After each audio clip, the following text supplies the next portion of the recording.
Coming up on Jerusalem Dateline, from the battleground in Gaza to legal battles at The Hague, Israel fights on multiple fronts. As fighting intensifies between Israel and Hezbollah, some fear it could spread beyond Israel's northern border, and collecting testimonies of former hostages for generations to come. Plus, the Jerusalem Prayer Breakfast, praying for the peace of Jerusalem and Israel, more crucial now than ever. All this and more coming up on this edition of Jerusalem Dateline. Hello and welcome to this edition of Jerusalem Dateline. I'm Chris Mitchell. From the battleground in Gaza to legal battles at The Hague, Israel is fighting on multiple fronts. But Israel is finding allies on Capitol Hill and among Christian leaders. Despite international condemnation, Israeli Prime Minister Benjamin Netanyahu told soldiers that Israel's operation into Rafah, the last major stronghold of Hamas with 4 battalions, will go on and is crucial. The battle in Rafah is critical. It's not just the rest of their battalions, it's also their oxygen pipes for escape and resupply. This battle, of which you are an integral part, is a battle that decides many things in this campaign. Israel's Defense Minister Yoav Gallant says more IDF troops will soon join the fighting in Rafah. He says the military action is working, that the IDF is cutting off Hamas's ability to rearm and resupply. The meaning is we are turning off the tap on Hamas. We are wearing Hamas down. And Israel today beginning its response to an international legal challenge to its action in Rafah by South Africa. It's asking the International Court of Justice to order Israel to stop its attack on Rafah and indeed get out of the Gaza Strip altogether. Immediately, totally and unconditionally withdraw Israeli army from the entirety of the Gaza Strip. But Israel's representative in The Hague emphasized the importance of the Rafah operation. There are dozens of tunnels in Rafah, including those that cross into Egypt. Abductees are held in these tunnels. And in New York, the UN Security Council held its first meeting focused on the hostages held by Hamas, with the U.S. and other countries demanding they be released. Back in the Middle East, the U.S. says the first trucks carrying aid for Gaza have rolled across a newly built U.S. floating pier. A State Department spokesman said the aid from offshore is crucial as deliveries by land continue to be disrupted by the war, terrorism, or hijackings. The pier was attacked by terrorists in late April. Hamas promises to attack any foreign troops seen helping to bring in aid via that new pier. And in Washington, congressional Republicans, joined by 16 Democrats, have passed a bill to force President Biden to send weapons to Israel. Biden already stopped one shipment of bombs and threatens to halt more deliveries if Israel launches a full-scale invasion of Rafah. This is a catastrophic decision with global implications. It is obviously being done as a political calculation, and we cannot let this stand. And if you're not supporting Israel, you're supporting Hamas, a terrorist organization. And so when President Biden said he wants to hold back on those arms sales, he is holding back on Israel's ability to go and fight a war against Hamas. But the bill is expected to go no further, since Senate Majority Leader Chuck Schumer won't bring it up for a vote. And on Thursday, the national religious broadcasters reissued a letter sent by more than 150 Christian leaders to President Biden. The letter expressed concern for the White House's unprecedented interference in the affairs of a close ally and called for a course correction. With the Israel-Hamas war well into its 7th month, more than 1 million Palestinians have been displaced from their homes. In response, the Biden administration is considering a plan to bring certain Palestinians to the U.S. But as Caitlin Burke reports, many concern the move would pose a grave threat to U.S. national security. According to the White House, discussions are underway, but no decisions have been made. One potential roadblock being the practicality of bringing Palestinian refugees to the U.S. We are constantly evaluating policy proposals to further support Palestinians who are family members of American citizens and may want to come to the United States. So we're evaluating it. The possibility led to quick rejection from more than 24 Republican senators, calling the plan a national security risk. In a letter to President Biden, they questioned how the administration would properly vet any refugees for terrorist ties or sympathies. Palestinians are taught from a very early age to not only hate Jews, but hate all infidels. You know, there's a reason that the Arab countries around Israel do not accept Palestinian refugees on a permanent basis.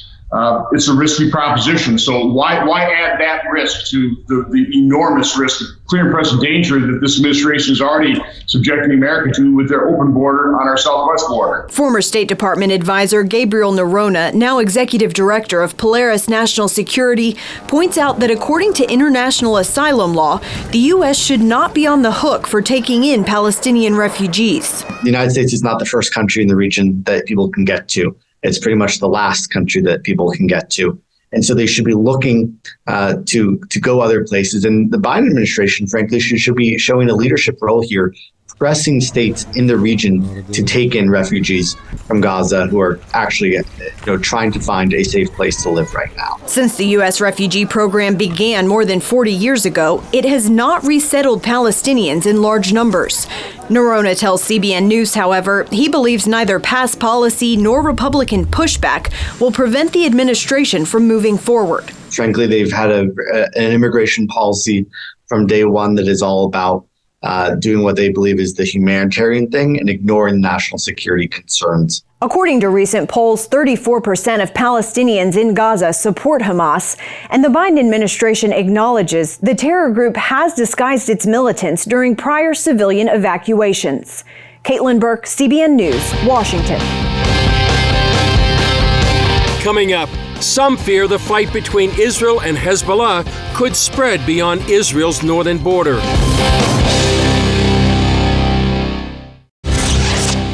For more than 7 months, fighting between Israel and Hezbollah has led to concerns that it could explode into a full-blown war. Many Israelis fear the threat extends far beyond the country's northern border. Take a look. Reserve Lieutenant Colonel Eyal Dror is one of the nearly 100,000 Israelis who have fled their homes in the north. We are living 7 months out of our home because of this war. We are trying to go back home, but I think that the most important message is that we deserve to live. I'm living in the northern part of Israel, a mile from the Israeli-Lebanese border, and I think that I have all the right to live peacefully without thinking whether Hezbollah will slaughter my family. For years, those in the region have lived under the shadow of the terror group. You know, I came here a few days ago, and I love the North. I walked paths and trails, and I was angry that I couldn't walk and drive where I wanted to go. I can only imagine what it's like for the Israeli people that live here. American author Clifford Sobin wrote, "Israel's struggle with Hezbollah, a war without end." He's in Israel to talk about the connection between Hezbollah and Iran. My message today is that there are two things that need to happen. One, it's important to explain the central narrative that people here have a right to exist in safety and freedom. And secondly, to show how Hezbollah is impacting that and show it through their own videos. Those videos prove the danger of Hezbollah. I showed a video of Hezbollah destroying a home through the sights of an anti-tank missile, and I showed a video of Hezbollah's statement saying they want to destroy Israel. These are the things that I think have to be expressed to the American public. It's part of a conversation. It's not the end, but it's the start of a conversation. Sobin says Americans need to know why it's important to understand the extent of the terrorist support and reach. It's because it's one of Iran's proxies, and it's part of the whole all the Iranian tentacles. On top of that, Hezbollah operates criminal operations in the United States. So it's a threat to the United States, it's a threat to Europe, it's certainly a threat to Israel, and it's part of Iran's strength. Israel's the canary in the coal mine. What starts here comes to the United States. There's no doubt about it. The United States is facing that battle, and so is Western Europe. But not everybody wants to understand that that battle is coming. For Israel, the battle is already here. It's a war of attrition. Every day, there are attacks coming from Lebanon against the IDF, and the IDF responds or trying to prevent these attacks. Zari Zahavi of the Alma Education and Research Center studies the security challenges along Israel's northern borders. Since October 7th, Hezbollah has fired almost 1,700 rockets, missiles, and anti-tank weapons against Israel. Like if I'm trying to describe the relationship between Iran and Hezbollah, Iran is the international company, huge company, and Hezbollah is one of the senior CEOs of this company. So Iran listens to its most senior CEO, to its needs, to its recommendations, but eventually Iran is the boss. Iran is providing Hezbollah with the munition, the ideology, and the money, and eventually once Iran gives the order, Hezbollah will be there. Zahavi points out why Hezbollah is a much more formidable enemy than Hamas. The fire, meaning rockets and drones and missiles, is 10 times more than Hamas. More than 200,000 different types of artillery like that. With Radwan brigades, this is the commando units of Hezbollah. They are not only trained for an invasion and occupying communities, they had done so in Syria. They are experienced in that. And the tunnels that you've seen in Gaza exist the same way in Lebanon. We asked her about the likelihood of all-out war. To tell you the truth, every morning when I wake up, I ask the same question, where this is going, because we want to see the people coming back to their homes, and we don't know how. It is clear to us that the capabilities of Hezbollah cannot remain the same. Something needs to be done. IDF will have to take care of that. I'm not sure that it would be an all-out war, but it should be more than what is happening now. Given her close proximity to those terrorist commandos, we also asked her about Hezbollah flags on U.S. college campuses and why Americans need to pay attention. Because you're next. In one sentence. That's it. You see this in the universities. There were already Hezbollah flags in the universities. There were already chants, death to America, in America. This is not a coincidence. It's part of a campaign that Iran is having, which has bombs and has soft power, using cyber, using social media to incite the young people of United States against America itself. Now, you may say it's a minority. I agree. But if you will not deal with that, it will not stay like that. You have to deal with it now in your country before it will become something much greater. Up next, Israel collects stories of former hostages for future generations. Israel has launched an ambitious project to collect testimonies of all those kidnapped on October 7th to have an historical record for future generations. CBN Middle East correspondent Julie Stahl brings us that story. Hamas kidnapped Merav Tal and also took the body of her long-term partner Yaakov Tal on October 7th. I saw Yahya outside the house, sitting on his knees, and two terrorists were holding him by his sides. He was with his back to me. They were holding weapons, and he yelled at me, "I'm going to die." And I'm on a Vespa, and I told him, "Don't resist." One who was sitting was holding a knife to my neck. They brought me down from the Vespa. Someone hits me on the head. I almost lost consciousness. I was getting ready to take a shower. Then he told me, "You take a shower. When you finish, you don't wear your clothes. I'm coming to check you out if you have a chip in your body." That's just one of dozens of testimonies that's part of the government press office project. The GPO took footage and testimonies from all the hostages that arrived in the first period few months ago to make sure that, first of all, the foreign media will exactly know what is going on in Hamas horrible activities that they do in the jails, but also for the next generation that people are ignoring, people forgotten. GPO Director Nitzan Chen stresses the importance of recording the personal first-hand stories for documentation and authenticity. So just imagine if even today, 6 months after the massacre, some people, even the Secretary of the UN deny that there was abuse against women at the jail. Just imagine what will happen 10 years from now, people will ignore, deny that there was some rape in October 7th, there was murder in October 7th. Therefore, the testimonies are very, very important for those days and next generation as well. Journalists met some participants during a preview of the film, which will eventually be stored in the National Archives. There were shouts of Jew, Jew in Arabic. They broke in screaming and shooting, bullet marks on the door. We understood my husband was shot. He was lying on the floor with his hands up. This was all in front of our eyes. At Kfar Aza, terrorists abducted Chen Goldstein Almog and 3 of her children. They also murdered her husband and oldest daughter. Then I ran to check on Yam, and I see that she was shot in the face, and I just saw this for a few seconds. It was a shocking sight. Something got opened right here, and blood was coming out of her head. Such a convulsion. She was half passed out. I was simply stunned, in shock, and I was asking myself, is what I'm seeing right now really happening? Malki Shem Tov is the father of 21-year-old Omer, still a hostage after being kidnapped from the Nova Festival. I saw him already more than 7 months. I terribly miss him. And if he hear me, I want to tell him that we do everything to bring him back home. Him and all the other hostages. Omer, just wait for us. 70-year-old Louis Har, kidnapped along with his friend Fernando Simon Marman, has a different story. The IDF rescued them in February.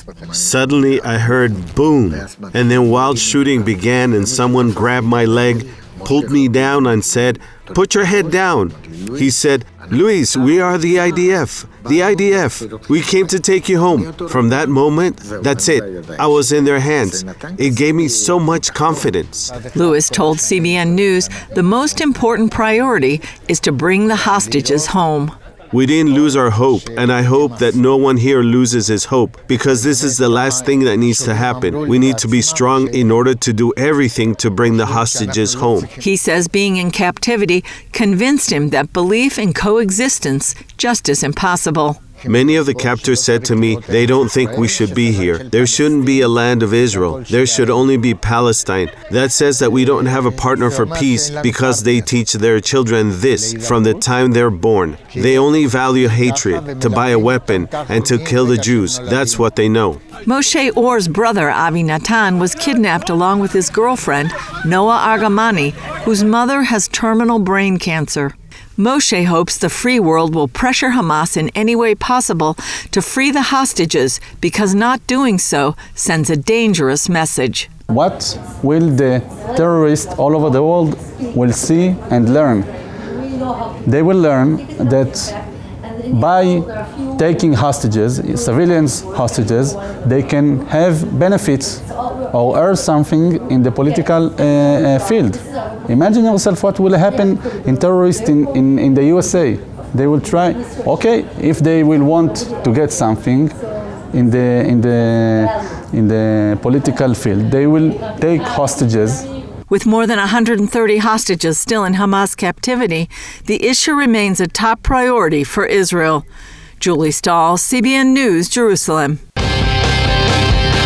Still ahead, praying for the peace of Jerusalem and all of Israel, more crucial now than ever.